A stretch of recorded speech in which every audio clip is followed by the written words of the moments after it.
Hey everyone, Mom Mike here, and today is a quick video. This is what I'm playing for February 2022, so let's get right into it. February already seems to end so quickly, but March is upon us. So let's recap and go over the games that we played last month. Starting off, I am very happy to announce that I have finished Persona 5 Strikers. I sincerely enjoyed this experience. It was a whole lot of fun, and I'm really glad I gave this game a try after my initial apprehension to try, a game from this genre. I really enjoyed it, and the amount of love and care that was put into it from the Persona side of things. This truly felt like a mainline Persona game. It fit right in with Persona 5. Really makes me want to go play Persona 5 Royal because I never got around to that, and I'm interested to see what was added and how the game is different. One thing I'll say, this game, the end of it sort of dragged on a little bit, but that's every JRPG, and if you love JRPGs, we know that's what we're getting. I finished this game in just under 47 hours, which is happy for me. I'm glad to have a game that's under 50 hours when it's a JRPG. So many of them stretch into the 60, 80 hour mark, and I appreciate playing, those longer games in between shorter experiences, but this was a great middle of the road. It was clocking in right around 46 and a half hours for me, but I'm happy to be finished with it. The final boss was a real test. I had to go back, do some side missions, level up a bit more before I went back into it. I set it down for a couple days because I was angry at the final boss battle, but I finally picked it back up and finished the game. It was totally worth it. The story is incredible. I highly recommend Persona 5 Strikers if you are a fan of Persona 5. If you haven't tried one of these types of games before where there's just a ton of enemies all over the place, it's a lot of fun, and they fused that style with Persona perfectly. I definitely recommend it to any Persona fan.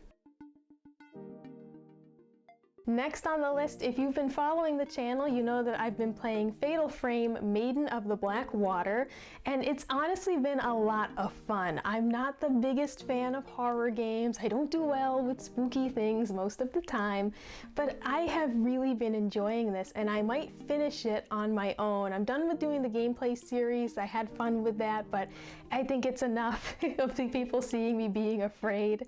I might actually finish this one on my own time though, because it's been a lot of fun, and the story is quite interesting. In this game, there is this mysterious mountain, Mount Hikami, which is known as an infamous spot for people to end their lives, but also people just go missing there a lot, and people seem to be drawn to the mountain and then meet their untimely demise.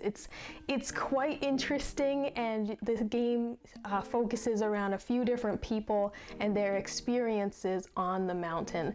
It is quite scary. I'll say I feel like it's not as scary as the first Fatal Frame, which we also did a little bit of gameplay of on the channel a couple of years ago. It's gone by so fast.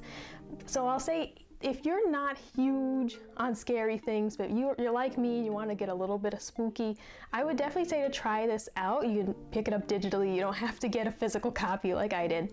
But I'd say try this out. If you really like horror games, you'll still have fun with this. It's still scary. There's ghosts everywhere. There's randomly, you'd go to reach for an item on the ground, a ghost handle, come out and try and grab you. It's fun. There's little jump scares like that mixed in. There's just a plethora of ghosts to discover and photograph, and then the ones that you have the battles with.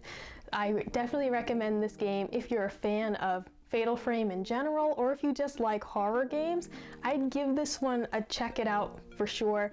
One thing I'll say, turn off the motion controls. They have the motion controls in here from like the Wii U days. They're bad. At least in my opinion, it made the game so much more difficult than it had to be. I truly did not enjoy it until I turned off the motion controls and was playing it just as a standard game. It was far more enjoyable that way. The last game on the list, I don't have a case for it because I'm playing it digitally. I know, I never do such a thing. But our final game is Horizon Forbidden West, which Colin purchased because he's also playing it, of course. And since he already bought the digital copy, I said, okay, I won't buy one, but I hate it. I hate not having one to hold. I love collecting my games. It's definitely a part of the hobby for me, is the fun of having things. But it saved me some cash, so I don't mind. Horizon Forbidden West has been fun so far. I'll say that for some reason, I'm less invested in it than the first game. I don't know why that is. I think in speaking to some friends, I feel like the first game was more mysterious, more intentionally mysterious. And the second game, they're a little more on the nose with the story and with explanations of what's going on. I just feel like maybe I'm a little less intrigued by it because it's so upfront with what's happening. And partly too, we already learned so much from the first game about the world around us. There's certainly still more that we can discover, but I feel maybe like I'm not as hooked as I was in the first game when it was just a complete mystery as to what was happening. The combat is still fun. I'll say the controller, playing, on PS5, the new controller really hurts my hands. I've only really noticed it with Horizon. When I played the Pathless, it wasn't so bad. So I'm curious if maybe it's a combination of buttons that we have to hold between, the melee attacks and everything. I'm not sure, but it does start to hurt my hand much more than other games I've played on PS5. Otherwise though, I'm enjoying the game. It's very well done. The animations during the cutscenes when you're speaking to people and everything looks fantastic, and the world is very much alive. When you go into the tavern, what have you, the inn, it's bustling about. Everyone just seems to be truly there, not just NPCs just sitting in a corner. They just really feel like I've walked into a real place, and it's interesting to see that implemented here. And also just when you're out and about discovering things, of course there's lots of wildlife and the machines are everywhere for you to find.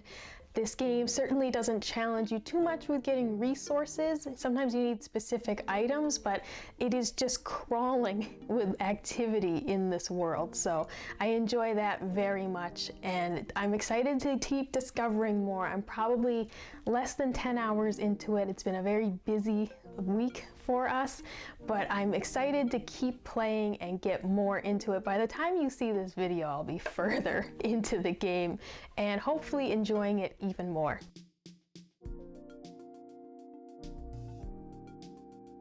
So that was what I'm playing for February 2022. Let me know in the comments below what games you were playing, or if you were playing any of the same games that I am. And let me know your most anticipated releases. We've got several great games coming out in the next few months, and I'm certainly excited for Kirby, and there's so many other things that are coming out this year, but Kirby is #1 in my heart right now. Like, comment, subscribe if you want to see more, and I'll see you next time. Bye!